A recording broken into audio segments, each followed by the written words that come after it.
free to ask any questions at any time. And if I see them, I will be happy to answer them or at the end. So like today, I'm going to talk about strategic risk management and risk governance. So let's see if I can make this slide go. Okay. So as Lilia said, I am the Director of Enterprise Risk Management at Northwest Permanente. I'm also the Director of Internal Audit and Senior Counsel. And I designed and implemented an all-new risk management program for Northwest Permanente. I'm going to speak a little bit more about what Northwest Permanente is later in the presentation, but for now, you should probably know that it's essentially Kaiser Permanente. So today I'm going to talk about strategic risk management and focus on the whys and whos and whats. But what I want you to take away from this presentation is that every board and C-suite must take strategic risk management seriously. But the good news is applying these principles is pretty easy. So what is strategic risk management? Well, when I say risk management, you might think of insurance. You might think of diversifying your supply chains. You might think of cybersecurity. You might think of regulatory compliance. You know, I'm an attorney, so I always think about compliance at all times. But what I think about when I hear risk management is I think about gambling. I think about negligent homicide. I think about greed. I think about exploding spaceships. And I always think about the limits of consciousness. So as I'm going through today, I'm going to break the different ideas down under these categories. And then at the end, I'm going to talk a little bit about how at Northwest Permanente, we've implemented solutions to the problems that are presented here. So gambling. So I have on here, I have a cover of a book that I highly recommend. Against the Gods, about 30 years old now. It's about the history of risk management. It doesn't really talk about enterprise risk management or strategic risk management, but the foundation of what risk is explained here, going back 1,200 years. We at Northwest Permanente think this book is so good that we buy it for all our board members, we buy it for senior management to give everyone a foundation of what risk is. And what that foundation is, in a nutshell, is that risk and opportunity are two sides of the same coin. So for the purposes of this presentation and just in general in your life, you should always think of every opportunity has risk and every risk has opportunity. You can't separate them. They're one and the same. So what I've noticed in my career and what the Against the Gods book talks a little bit about is this cycle of risk strategy.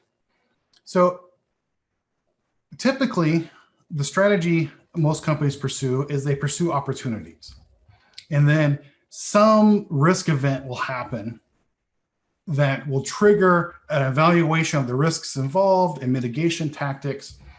And that's number 2 here. And then number 3, we go into then that risk event and mitigation strategy for that risk event are then operationalized. So they're taken out of strategy. So we have ways of handling risk. So over time, the insurance industry is developed. So we transfer that risk that pops up to an insurance company. Or sometimes we just accept risk. We understand that some of these risks will just have the price of doing business. Or sometimes we terminate product lines or service lines because the risk is too high. Or in most cases, we implement controls. So this is all operationalized techniques, tactics for handling risk, but it's not strategy. So then we move on our risk cycle, and then the organization goes back to the strategic planning process of just seeking out opportunity without the strategically managing risk. So it's just repetitive cycle. Opportunity seeking, risk, something risky happens, operationalize that response and go back to opportunity seeking.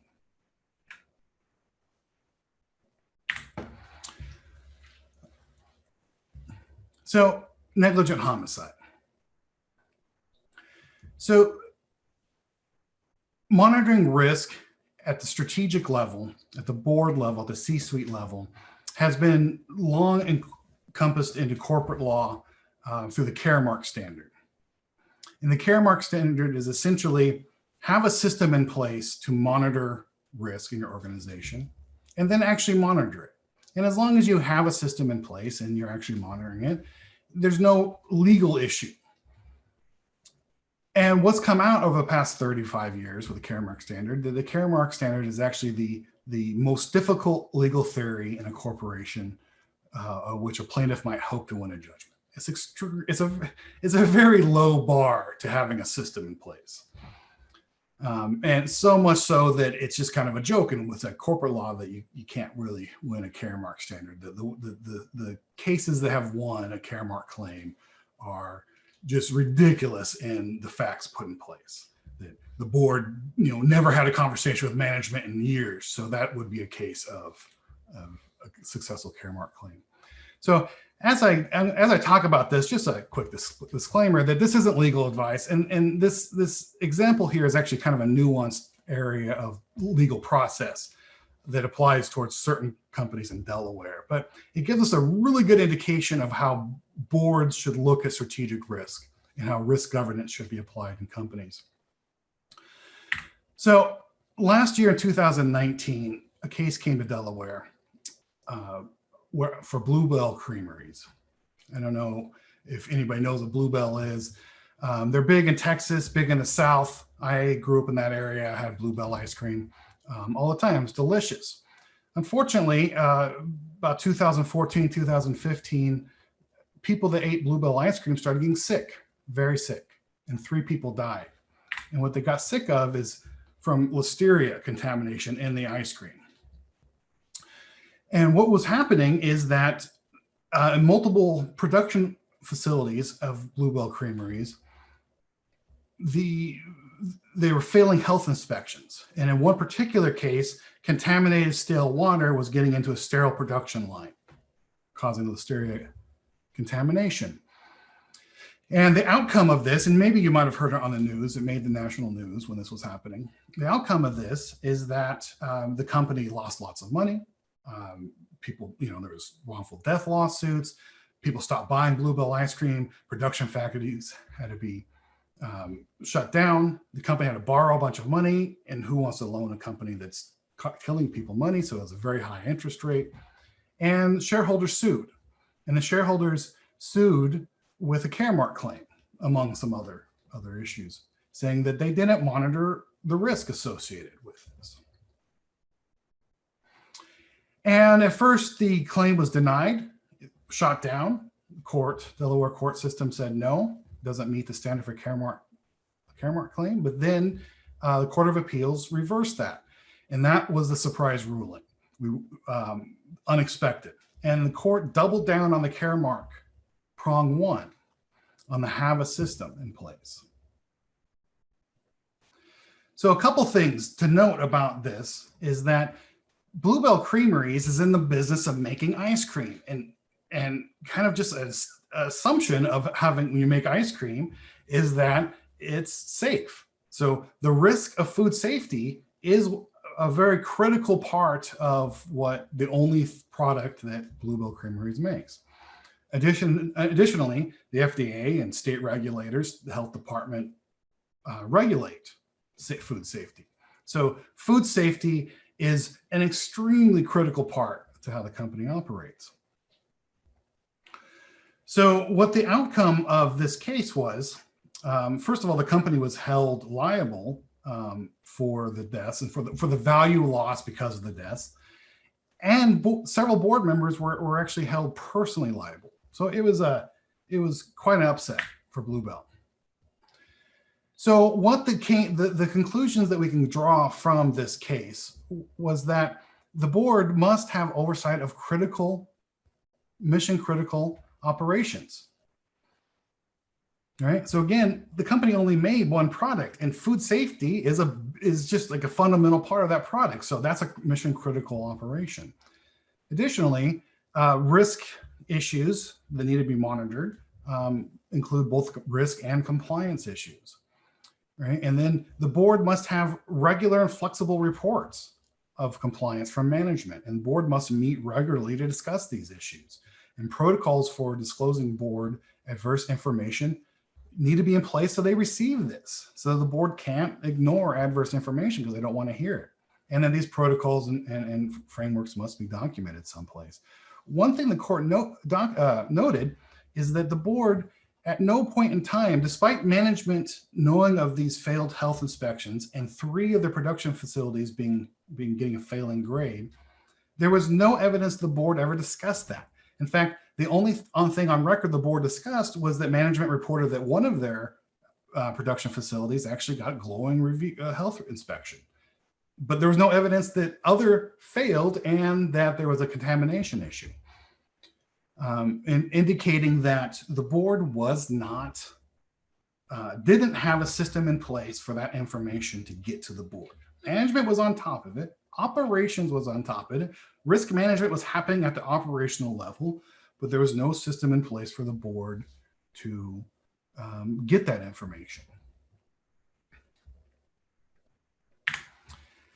If that wasn't surprising enough to corporate lawyers, that case in 2019, 6 months later, another case happened. To double down again, triple down, I guess, on the Caremark standard. And this time it was the Caremark prong 2. So the Bluebell case said, hey, you guys really need to have a system in place. You weren't monitoring that. You didn't have a system in place because this information wasn't getting to the board. Now, this case, the court said, you have to monitor too. You have to do that prong, that second prong of the Caremark case. You have to actually monitor your system. And so what the Clovis case is Clovis is a pharmaceutical company. And they have no products on the market. They have no revenue. They have one drug in development, cancer treatment, lung cancer, I believe. Very promising drug. The board is packed with very experienced health venture capitalists. It's packed with Harvard medical professor. It's packed with other very experienced people in development of drugs. And despite this, the company set up a protocol to test drugs, which is very regulated by the FDA. And it's very established. There's a way to do this legally.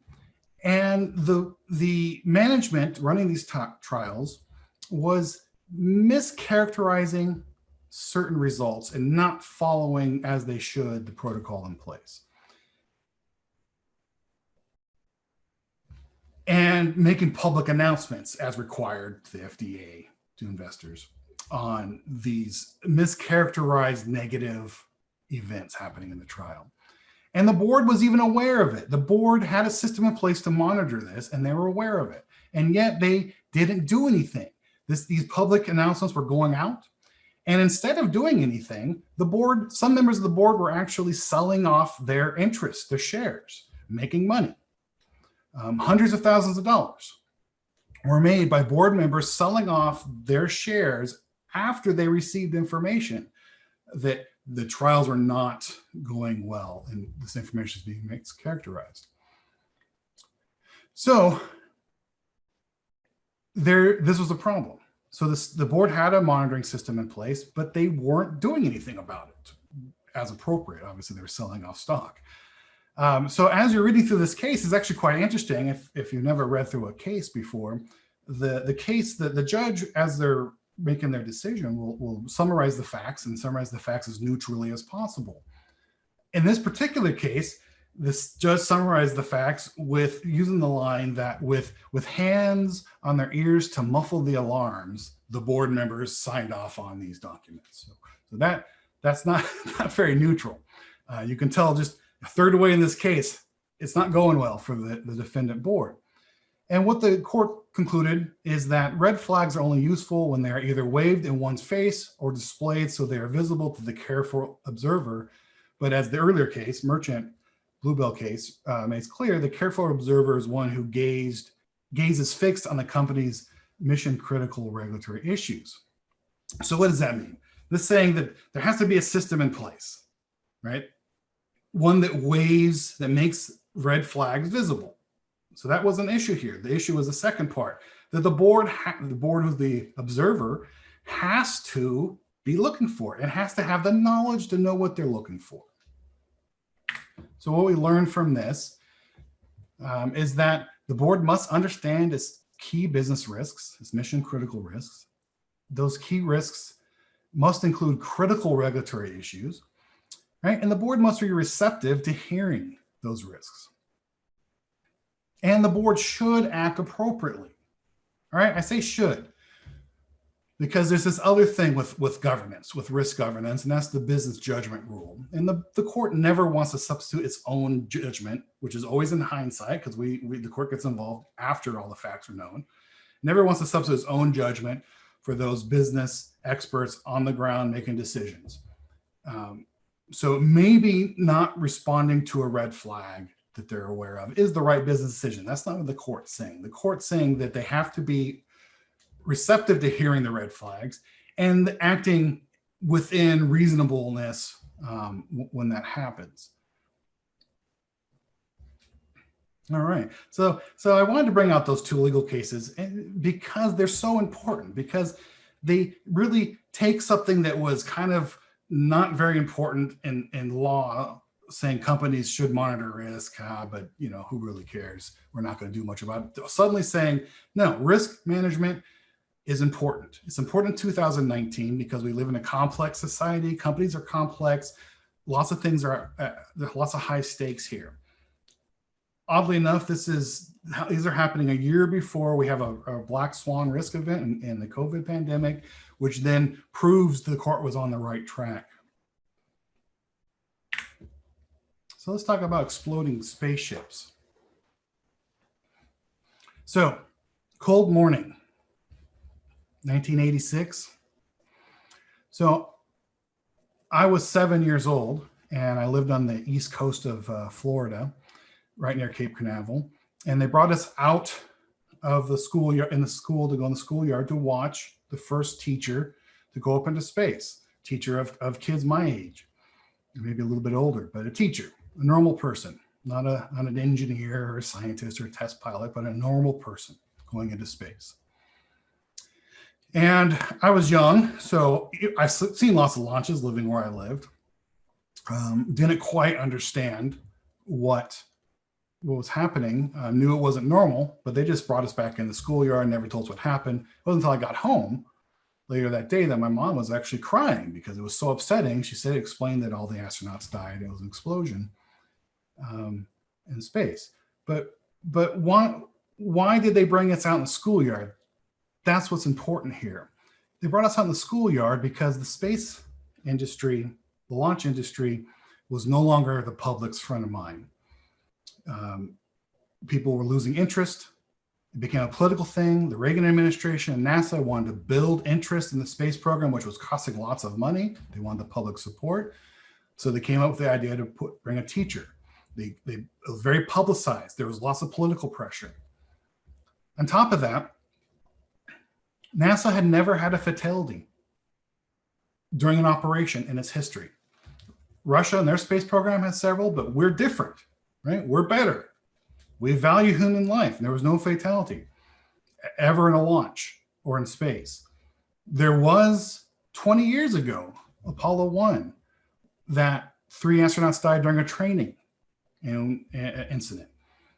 That was 20 years ago. There was complacency. There was political pressure. It was this perfect storm to launch this launch. Well, why does that matter? Well, that matters because the explosion occurred because a design flaw in the O-ring of one of the boosters allowed, in the right conditions, flammable explosive material to leave the container, and it exploded. And that O-ring flaw was known since 1977. And in fact, concerns were brought up the night before launch that this might be a problem. It was going to be a cold morning. Those concerns were never escalated above middle management, where the scientists were working. And in fact, the Rogers Commission, which we'll get into more in a second here, which was the investigation of what happened, noted that there was a lack of communication between the two camps being the scientists and engineers and the policymakers, the politicians, and the people making the decisions to go or not go. Lack of communication. So let's talk a little bit more about the Rogers Commission. So because there was a design flaw, it was suspected that temperature variations might be a problem. So they plotted out temperature variation. So this graph I'm showing here has the red dots are incidences of launch that caused a problem, that scrubbed the launch. And you can see in the bottom axis, they're at all temperatures. So any person looking at this can reasonably conclude, hey, temperature doesn't seem to affect. At low temperatures, there's incidence. At high temperatures, there's incidence. At middle temperatures, there's incidence. So NASA concluded that temperature data is not conclusive on predicting this O-ring blow by. So cold morning doesn't mean anything. But here's the interesting thing, what the Rogers Commission concluded.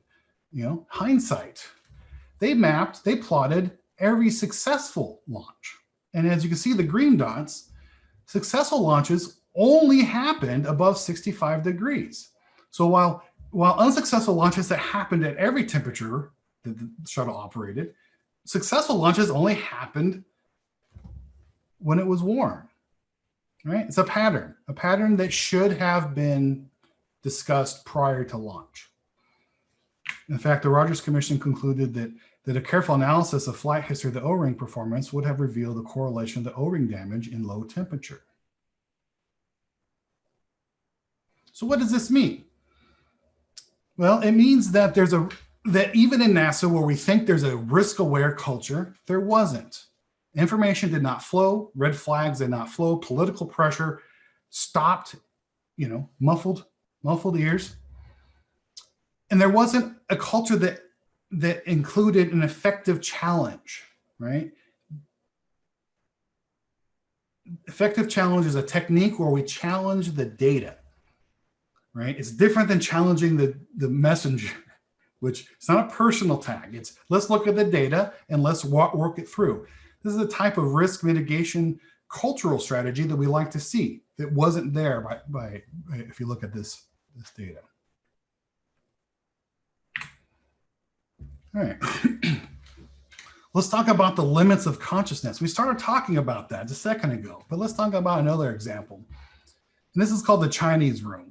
And I realize that might sound problematic, but what we're talking about, the Chinese room, but what we're talking about is the complexity of the Chinese languages to a non-native speaker.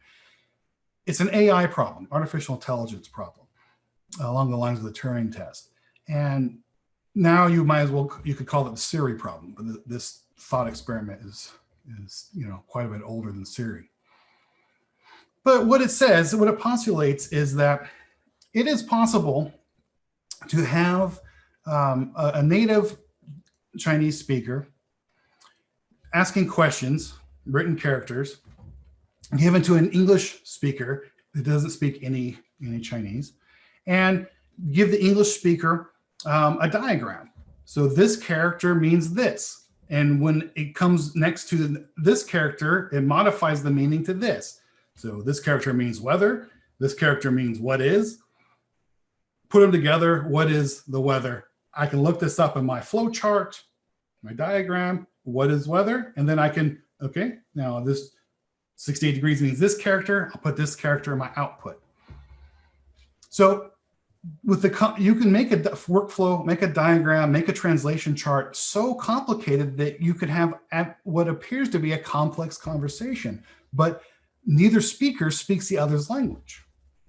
So the question is, the thought experiment is, without that understanding or intentionality, is there consciousness?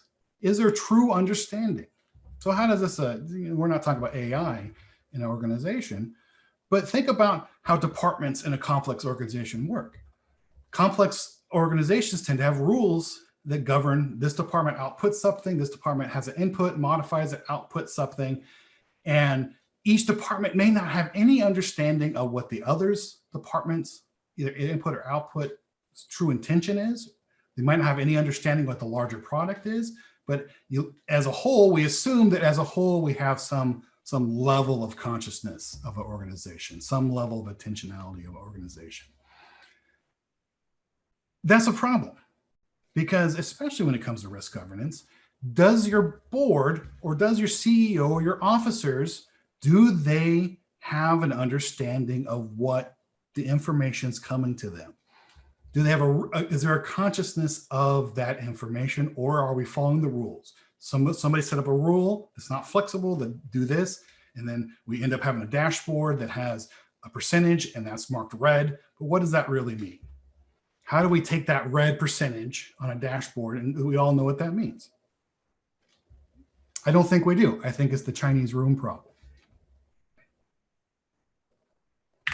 Let's talk a little bit more about this consciousness issue. So that's one example. But what about other examples? You're probably all familiar with cognitive biases.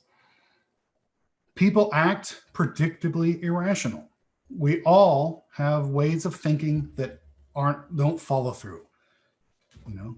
Most of us are familiar with that, appeal to authority, right? Or whatever. Lots of different biases that affect how we interpret information. When it comes to risk, right, a couple in particular are a problem. One is bounded rationality. We're all limited to resources at hand when making a decision, when analyzing something, right? We have time resources, we have money resources, those are the common ones. We also have intellectual limitations. I work for an organization where 99% of the people I work with have advanced degrees, 10, 15 years of education. They're all doctors, PhDs, MDs, lawyers. Right? We're extremely smart people. And as smart as we are, we have a limit to our intelligence and a limit to our understanding of things. So certain decisions, certain analysis will always require more resources, including intelligence, than are at hand. So we have to make trade-offs. We're bounded by that. We have to find satisfactory solutions rather than optimal solutions. And it's not a bad thing. Think about all the wasted time to find an optimal solution on everything we do. We have to take shortcuts. We have to be happy with satisfactory solution. However, we have to acknowledge that that's a risk.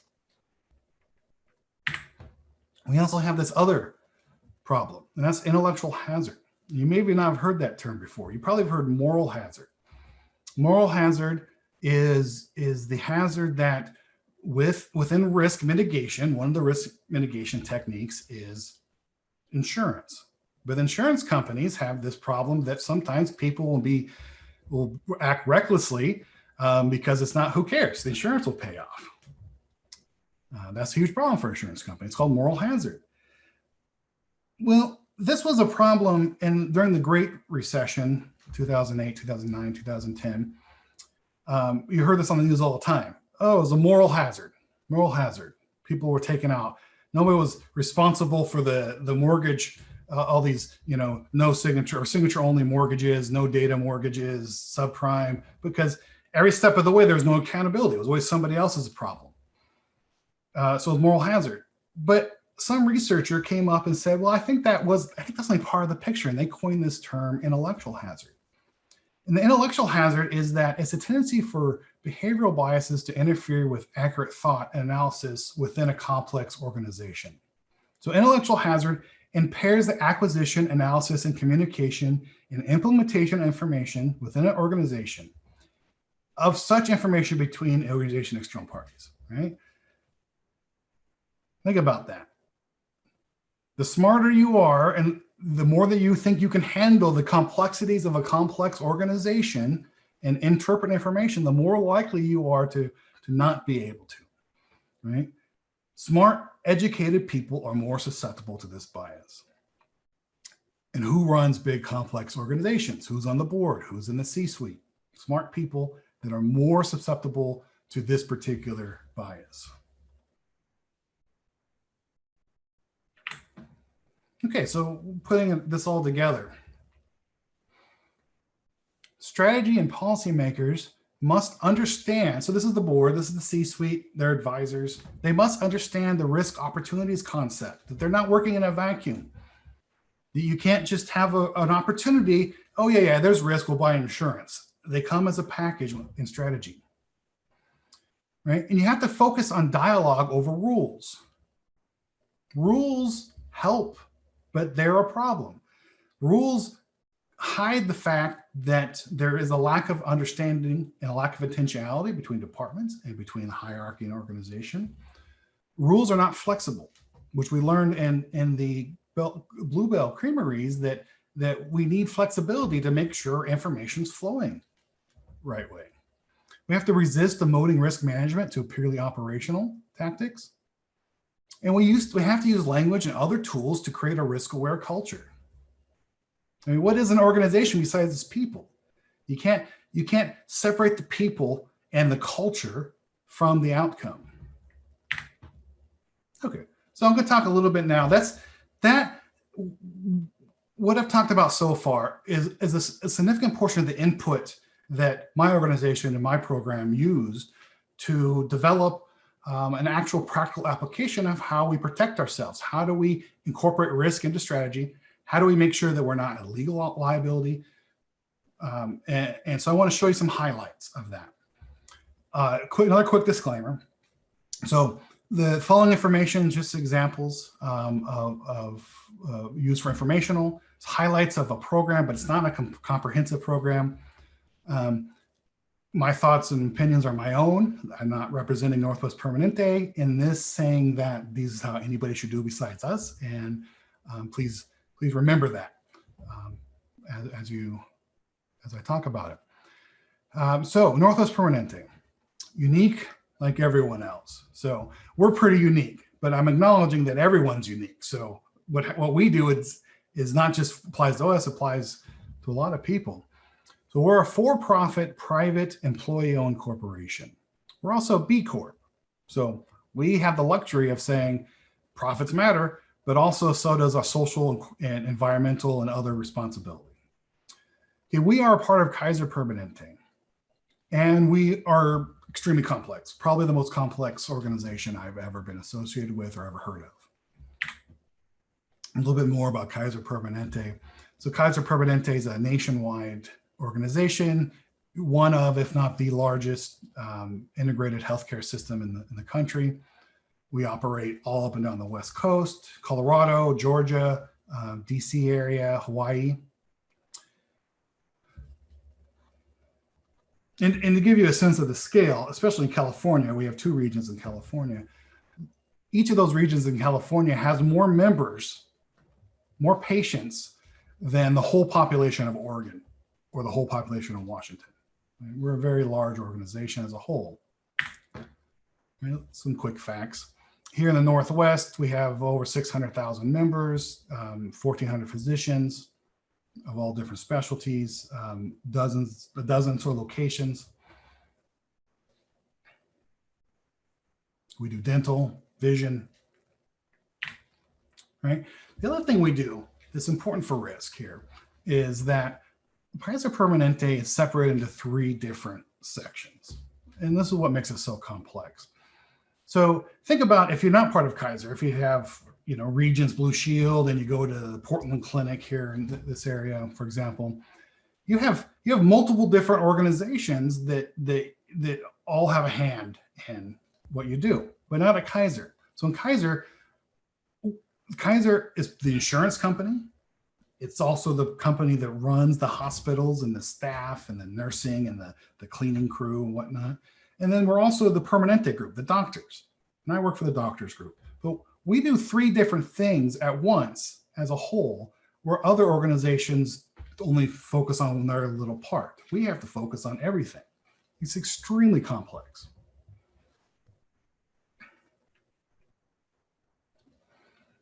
You also might just informationally, FYI, you might wonder why I work for Northwest Permanente, which is the medical group. And that's because most people don't want your doctor taking orders from the insurance company or the hospital administrator, right? You want your doctor to have independence.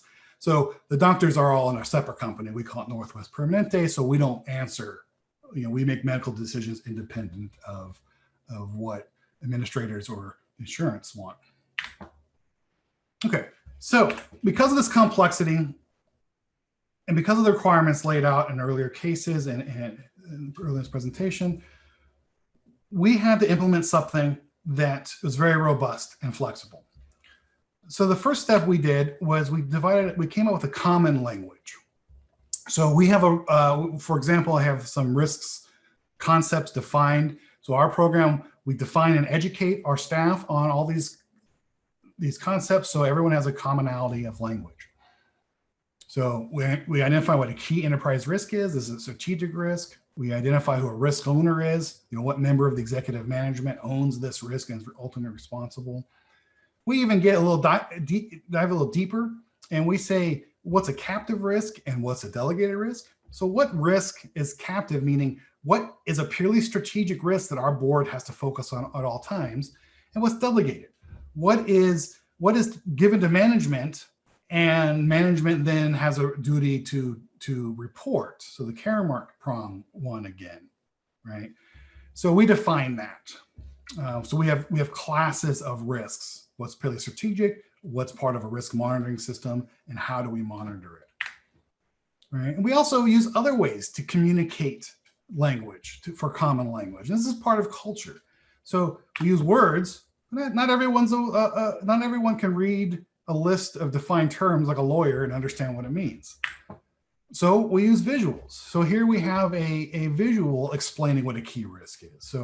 So here we have key risk is the matters that are of concern to people in the board of directors and in the C-suite, right? And we have off to the side, we have operations saying, and it's a different color, and we're saying that operations have own risks, but they're not often strategic. They're not included in one of our key mission critical risks. So once we have a common language, common foundation, then we had to figure out what we're doing. And we come up with this common framework.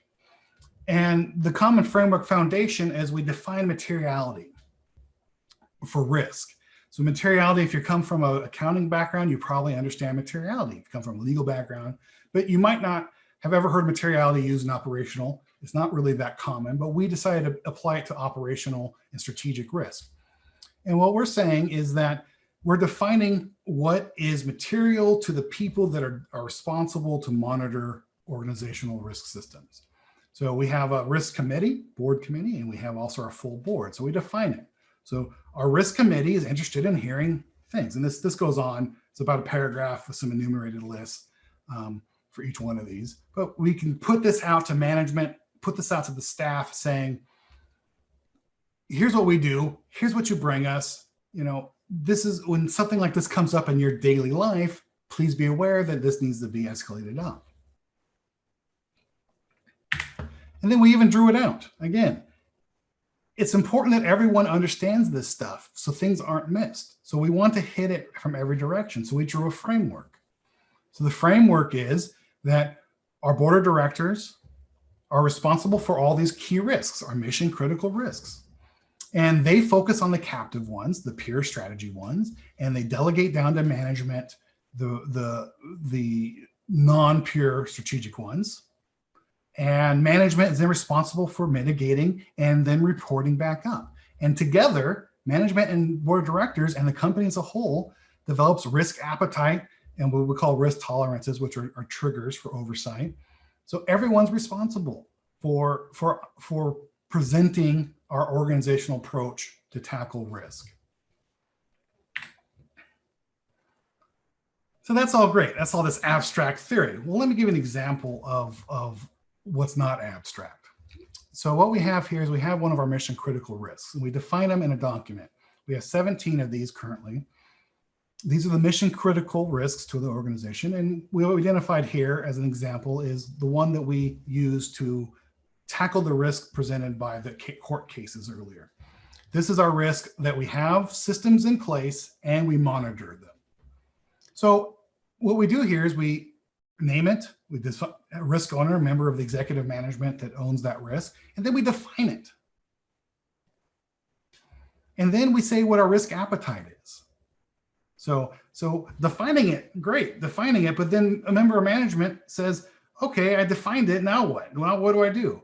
Well, we say our appetite is we want to have low risk in this area. So now management says, okay, so if I'm only allowed to have low risk in this area, I know I have to prioritize resources to mitigate that risk. Or if we're willing to accept high risk, that means that we are eager to explore the opportunities presented by that high risk.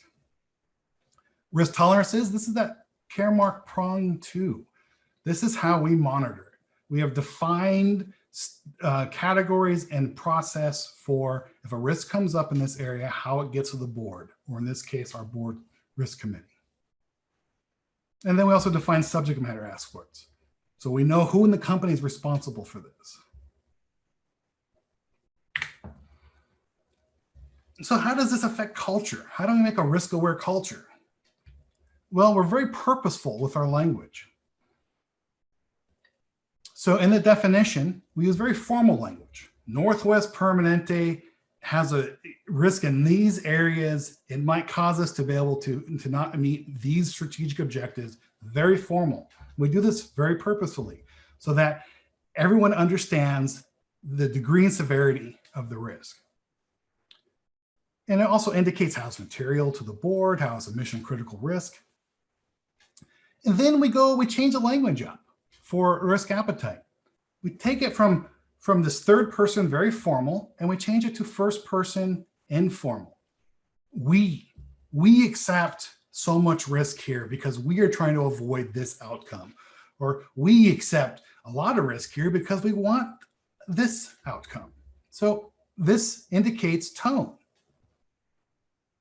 It's inclusive. Risk is not something for the board members or for the director of risk or the CEO. We're all responsible for this. Every employee is responsible. It's general guidance. It's qualitative. It's the kind of thing people want to hear. This is where we're going. This is the kind of organization you work for, one that we don't take a lot of risk when it comes to employee safety, for example. Okay, then we have our risk tolerances and we have our notes to kind of give context to the whole thing. So we have 17 of those as our actual meat of our implementation. Okay, and then lastly, I just want to talk a little bit about transparency.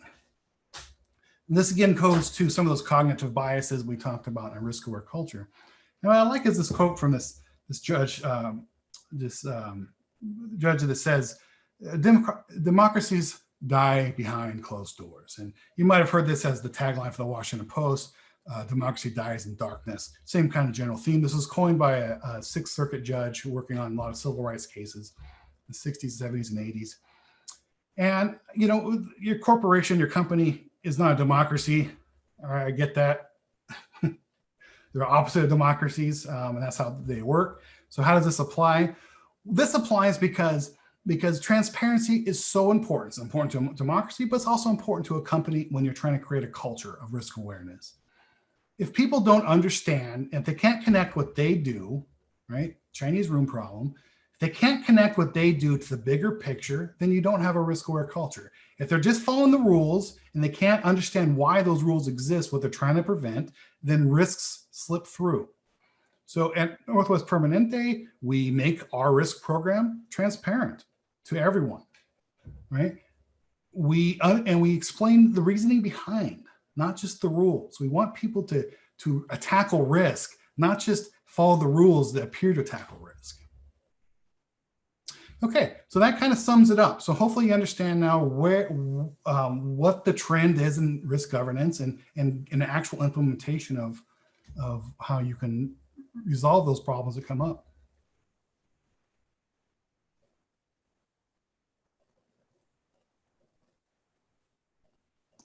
All right, so if there's any questions. Thank you, Robert. Anyone have any questions? Don't be shy.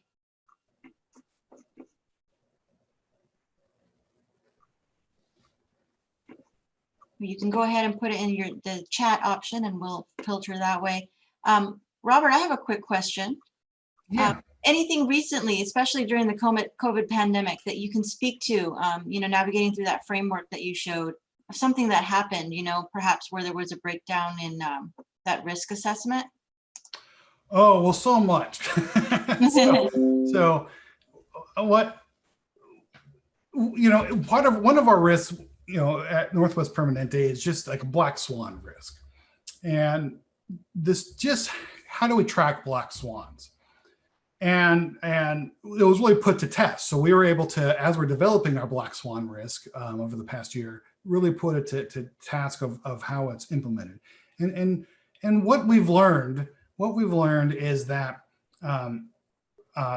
so much of risk is of strategic risk and just risk operations is documenting what we already know and do versus trying to come up with something new. What we discovered is that we already knew how to handle. We provide medical services, so when people get sick, we already know how to handle that. So we were thrown off initially with how do we handle if we need to have 50 extra ventilators. But when we realized we already have that expertise, we just had to apply it the right way. We already were set up to work from home. Before the pandemic, we had the option to work from home one day a week. And obviously, not the doctors. Actually, the doctors did because they have telehealth options. But we already work from home, so we already knew how to do that. So instead of panicking, what we did is we stopped and we figured out what do we already know to how can apply that. And then that became part of our black swan risk is we documented what we did in that process. So next time we can pull that out and have a game plan for assessing our current knowledge based on the facts on the ground. So I see a question here. How do you quantify risks so that you can determine appropriate monitoring strategies and responses? Yeah, so this, I wouldn't be surprised if this guy's on my board because they asked the same thing. And it's hard. It's really easy to quantify some risks. Some risks can be quantified. Accounting and finance risk can be easily quantified in many cases. IT risk can often be quantified. But how do you quantify another risk? How do you quantify something like the customer's experience? So you can send them out surveys, but there's whole problems with surveys. There's lots of things that are hard to quantify. And that's why we tackled it with a quantitative approach and a qualitative approach. So we separated out our risk appetite, and we chose a very qualitative approach. There's no numbers, there's no percentages, there's no cutoffs, there's no key risk indicators in our risk appetite. It is, we accept high risk here because we're trying to accomplish this goal. This gets everyone on the same page and presents a situation where people can start at the same starting point, but reasonable minds might disagree on what the actual specifics are, the quantifying. So maybe if it's a risk that affects our HR and our finance department, the CFO and the chief people officer might disagree on what high risk means, and then we can have a reasonable discussion over how they quantify it. So we start with the qualitative. Then for things that we can quantify, because some things are easy. So for this example I give with the HR and the finance, it's like about payroll. So we target certain payroll thresholds, certain compensation thresholds. We want to be at whatever, 80% of market rate or whatever to attract the best talent, right? So that can be quantified. So when we can quantify it, that's when we add the tolerances. So we're on the same page. But when it can't be qualified, we refer back to the qualitative statement to add flexibility to have a common starting point.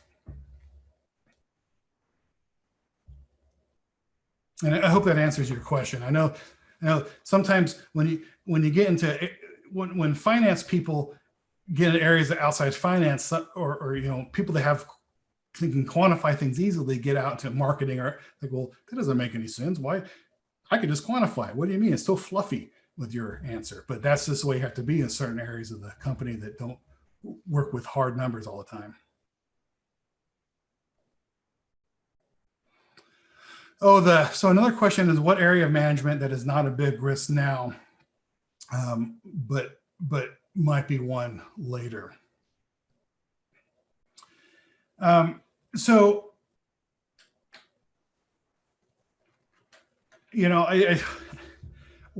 keeps me up Well, what keeps me up at night is probably what keeps everyone up right now is COVID, and only because COVID accelerated what we've been talking about in the risk world for 10 or 15 years. So suddenly overnight we had an incident that accelerated digital. So now if you go check Indeed for jobs, you're suddenly going to find a bunch of postings for things like the chief digital officer, which was not even a position in any company several years ago. But suddenly now people are like, hey, we can't keep dragging our feet on making things digital and the risks that come with that. You're going to see privacy officers, information privacy and security officers. These are in extreme high demand now, in large part because COVID changed everything. From working from home, from customers being comfortable accessing services from home. My biggest concern, though, is not that acceleration. It's that when COVID ends, the pandemic ends, we're going to go back to business as usual, and not take these lessons that we're learning the hard way now. Right? It's statistics. Return to the mean. So we've seen this. We saw a pandemic with MERS and with SARS, and then we saw 10 years ago insurance contracts started including pandemic clauses. There started to be whole insurance policies around pandemics. So other policies started including pandemics as part of force majeure clauses or other clauses, and then something that fell off. So that happened right after 2010. We started seeing those inclusions, and then suddenly that kind of went away. We didn't learn. 10 years later, we have a true pandemic, and most companies got caught off aware. We started diving deep into all our at work force majeure clauses, act of God that gets us out of contracts, right? It turned out we didn't have pandemic, some of ours. Started looking into what's happening in the legal industry, and suddenly we realized what happened to all these pandemic clauses. However, some companies bought pandemic insurance and had to defend it year after year to their boards or whatnot. Why are we spending so much money for pandemic insurance? And now they're glad they did. People tend to forget things quickly, and that's one of the biggest problems. That's like that limit of consciousness problem I was talking about, is we just quickly go back to the mean of our thinking and forget what we learned. Okay, another question. As a healthcare provider, insurance provider, and other facets, what's your biggest concerns about digitalization? Is tech debt an issue for Kaiser? So I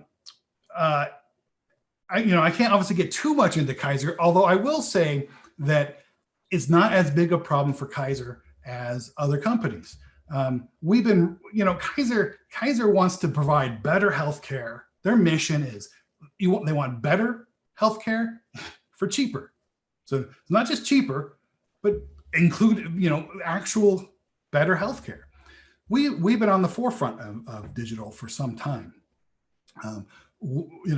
Famously, one of our CTOs said, "We're a tech company, not a healthcare company." Yeah, obviously that's kind of ridiculous, but we've been riding the forefront of digital for some time, and we were able to quickly jump on telehealth overnight because we were already doing it. We were already HIPAA compliant. In fact, the Cures Act, which was proposed some years ago, and just is finalizing and going into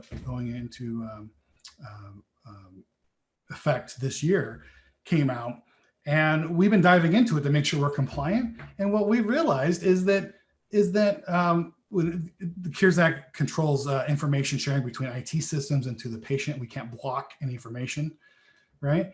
If you want to switch to a different provider or whatnot, we have to send everything. That's what the Cures Act says. And there's some other things about digitalization in there, including how we interact with AI. And what we found is we were already way ahead. And actually, what I believe is most healthcare organizations are actually quite ahead of other non-healthcare organizations because we've had this pressure in the past of people being concerned about the privacy of the records and HIPAA and these other things. So it's less of a risk with Kaiser and less of a risk with healthcare, and we get more protection. you know, think about what tech companies are doing right now. The tech companies are seeing very strict privacy laws being passed in California and in Europe, but not in the rest of the country. And so a lot of tech CEOs have gone to Congress and said, please pass something so we have something to follow, right? Because we don't want to get hit with 50 different state laws and be liable for 50 different ways. Just pass something federally. For health records and health digitalization, that's been happening for 20 years. So there isn't much there. It'd be interesting to see, though, some estimates put post-COVID, 60% or more of doctor's visits will be telehealth. So that brings up a whole new risk. So now we have digital video. We have people, you know, in their living room where their people in their living room could hear them. So there's no confidentiality concerns pop up. There's lots of digitalization problems that will arise, but I think the healthcare industry is ahead of the game. Okay, one more question here. So how do we change investors' expectations so they no longer most highly value overly lean with little or no ability to withstand or respond to risk? Yeah, again, you know, the law is always about 10 years behind or 15 years behind. So the enterprise risk management industry has been saying, get a chief risk officer in your operations, move enterprise risk into strategy, right? And it wasn't happening. And then finally, the court system in Delaware came back in 2019, the cases, and said, you know, it's time to do it. And how did they motivate people to do it? Well, Bluebell Creameries was hit with $17 million fine, including 2 directors have to personally pull out their checkbooks. Now, there might be insurance policies that indemnify them, but that's how you tell the people in charge, hey, guess what? It's law now, and we're going to personally fine you if it leads to dramatic, you know, losses. So how do you foresee the future of risk management in your industry thanks to AI and big data? Yeah, so who owns the data? You're at Kaiser, right? Or maybe your region's Blue Shield and you go to the Portland clinic. So you go and you get a test done, and is the data yours? Is the data the doctors? Is the data the insurance companies? Because the insurance company get access to the data. You know, the doctors provide data to make actuarial decisions to make sure that you really qualify for the heart transplant or whatnot, right? Or does it belong to the hospital IT system that owns the IT system? Right? Who owns that data? Big issue. No one in healthcare really knows it. It's a constant fight all the time. Nothing. So there was a case just recently in Chicago. I don't remember all the exact details, but essentially a patient went in for some procedure and signed all the legal documents that said that I'm giving you the doctor and the hospital right to use this data. It has to be anonymous, right? But you can use it for medical research or whatnot. And he has to sign this essentially to get care. Like it's when you are admitted to the hospital, you sign all these documents. And then the hospital system made a deal with Google to use that data for some analysis. And the problem is, even if it's anonymous, even if they took out all the qualifying, the patient's name and the time or the procedure, whatever, they take out anything that can identify him personally, which the law allows, and that when that happens, to be the data to be used or sold or whatnot. The problem is they sold to Google, and Google has its own data.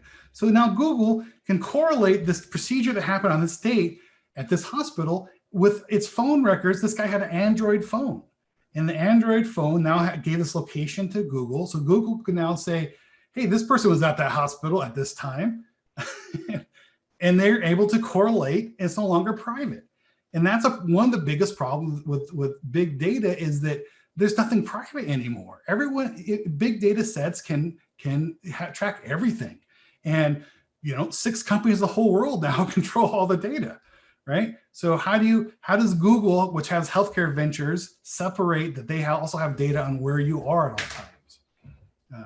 So that's one of my biggest concerns is privacy and how that data is being misused.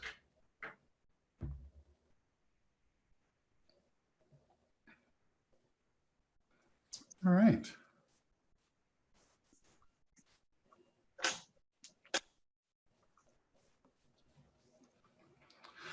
Okay, I don't see any other questions coming in. I thank everyone for listening to me drone on. Thank you, Robert. That was great. Thank you, everybody, for attending. Learned a lot. Hopefully, do you have any contact information, Robert, that you had on your slides?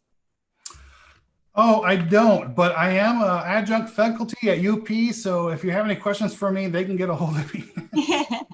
That is sure true. So feel free also to email us at the business school and get connected with Robert. So happy that you could join us today, and be sure to check your lineup sent by Eventbrite. More sessions scheduled for today and the next 2 days. So we hope to see you then. Thank you. Thank you all.